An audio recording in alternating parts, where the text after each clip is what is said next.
I mean, Lemkin would be turning over in his grave. It's not what he meant by genocide. So the word has been, again, vulgarized, politicized, become virtually unusable. You're a specialist on Indonesia, right? The U.S. backed Suharto coup, killed hundreds of thousands of people, imposed a vicious terror state, one of the worst in the world, strong U.S. support. Was that genocide? Suharto then went on to immediately to invade East Timor, killed about a third of the population. Relative to population, one of the worst crimes of the post-Second World War period. Does anybody call it genocide? No, because we supported it. Since we supported it, maybe an error or something like that, but can't be anything more than that. Somebody else that we don't like kills a couple thousand people, genocide. You can't use the word anymore. It's been destroyed. The concept should be there, but it isn't.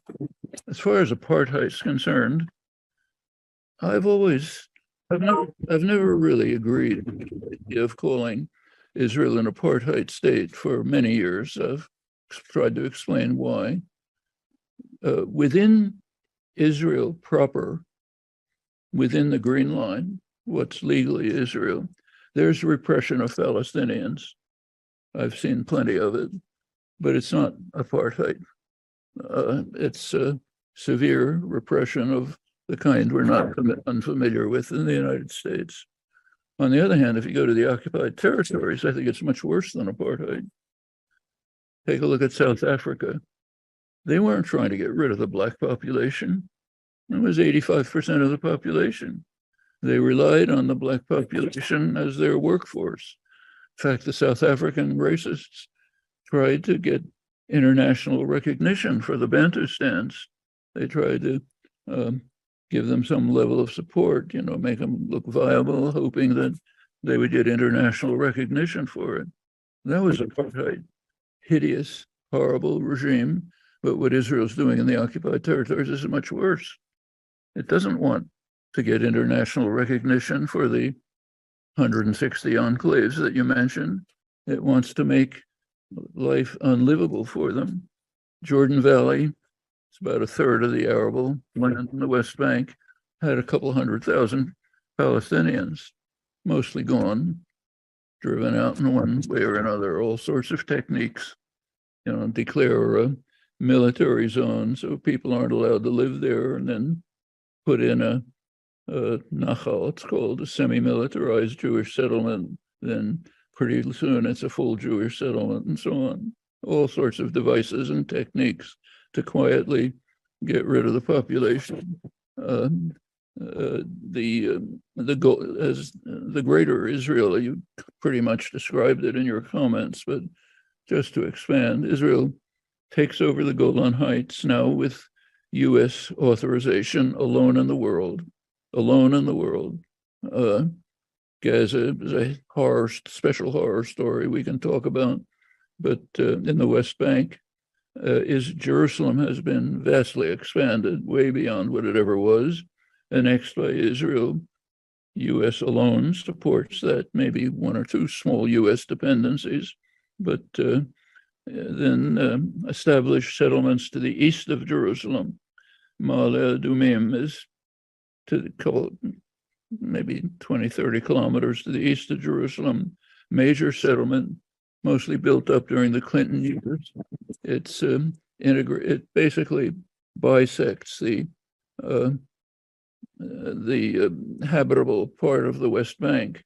There's a road between Jerusalem. There's a corridor called E1 between Jerusalem and Ma'ale Adumim, which Israel wants to develop and build and is slowly doing over international objection.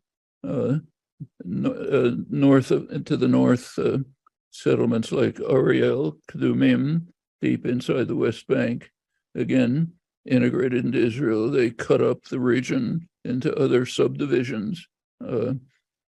I don't know if you visited the West Bank, but if you do, if you drive on one of the what are called Palestinian roads, say from, as I've done, from Jerusalem to Ramallah, you practically, if it's raining, you can fall into the wadi next to it.